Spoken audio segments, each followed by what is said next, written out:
and welcome back. If you've been following my channel, you would probably know that I am planning on adding a router table extension to my workbench, which was one of the reasons why I went out a day or two ago and got this, the Triton dual mode precision plunge router. Yes, it's always very exciting getting new tools. Anyway, so it's a dual mode because it can be used as a handheld plunge router like this, or it can be table mount, in which case the table height adjustment winder will be used from above the work surface to adjust the height of the cutter. And this was one of the main reasons why I bought this router. This and the fact that it was the only one within my price range with this functionality. On top of this, it's also loaded with a whole bunch of other features that I found to be very cool, which I'm going to be getting to in a moment. Now, this is the smaller, lighter version of this router, the MOF001, which is a 1400 watt router. But it is also available in the much more powerful 2400 watt version, which is the TRA001, which besides being a little bit bigger and heavier and a lot more powerful, looks pretty much exactly the same and has very close to exactly the same features. In the box I was supplied with the router, an extended base plate, an adjustable fence, the table height winder, two collets, a 1/4 inch and a 1/2 inch, a wrench and the user manual. Now these routers come standard with all the features you would expect to see on a router like this. Features such as a 3-stage depth stop for limiting cutter depth, a 5-stage speed control switch for adjusting the speed from as low as 8,000 RPM up to 21,000 RPM.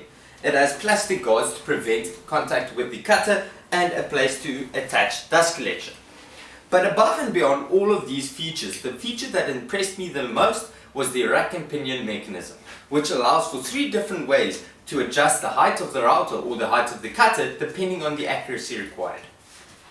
The first method is the free plunge method, which is the fastest and easiest way to adjust the height but with the least accuracy. And it is done in the following way. By engaging the plunge selector switch and disengaging the plunge stop, the height can be adjusted by hand as you would do with any plunge router. The brake would then be engaged again, or the plunge stop, and the router can be used at that height. The next way is by using the winder handle, which is a more accurate method. This is done by disengaging the plunge selector with the plunge stop open, pull back the clutch and using the plunge winder adjusting the height of the router. After you've adjusted the height, you can engage the plunge stop again and use the router at that height. The final and most accurate way of adjusting the height of the router is by using the micro winder.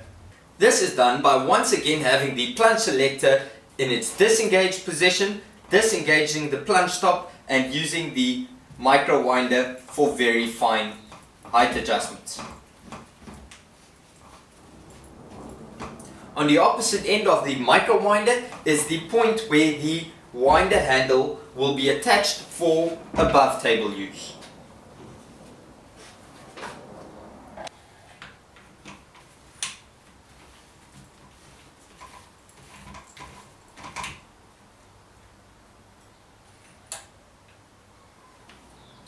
Now, another nifty feature of this router is what the manufacturer refers to as the single range bit change, which is achieved by an automatic spindle lock.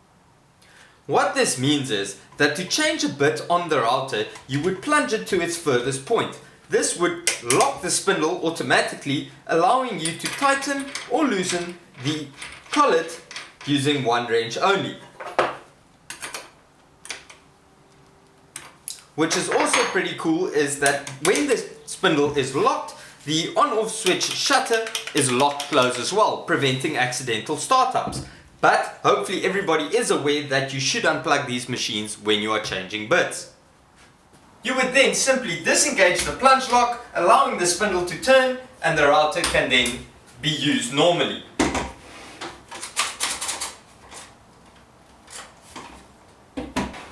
Okay guys, so before I get to the fun stuff, the actual testing of the router, there is just 1 or 2 more features worth mentioning. Firstly, a indicator light inside the on-off switch to show when the router is plugged into a live socket, a removable plunge spring for when the router is going to be table mount, and finally brush access for easier brush maintenance, checking and replacing of brushes. Right, so let's test it. To test the functionality of the router, I used a piece of scrap wood laying around my shop.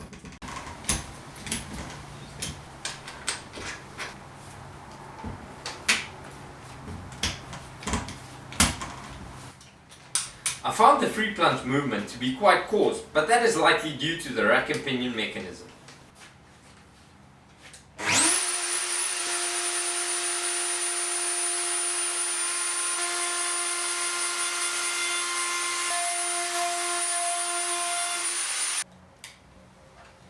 The auto spindle lock was awesome and made bit changing effortless.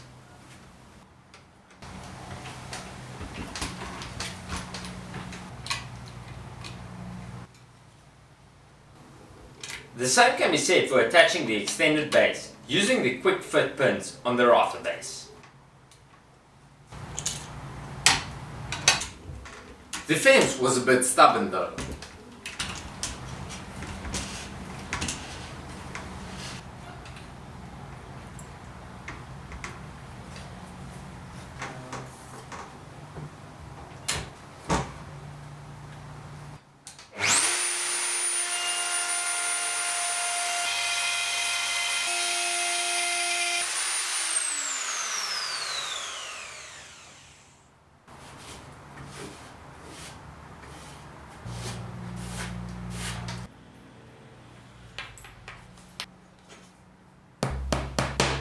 After this, I gave the circle guide a try, and I must say, cutting circles just got a whole lot easier.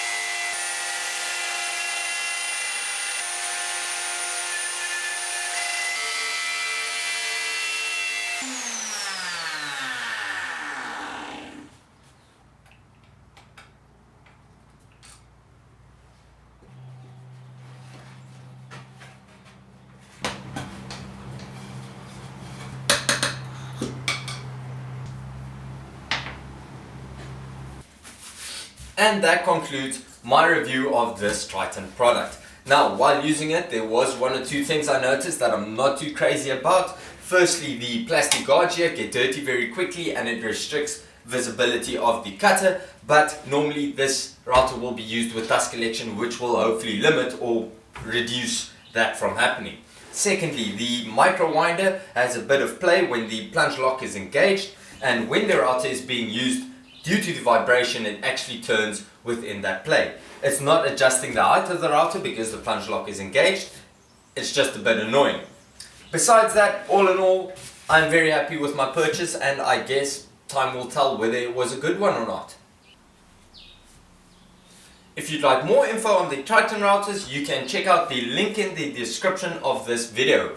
I'll also add links to the Woodshop Junkies merch stores, which you can check out if you'd like to support the channel. Then remember to subscribe if you want to see me add this router to my workstation. And with that, as always, thanks for watching. Till next time, cheers.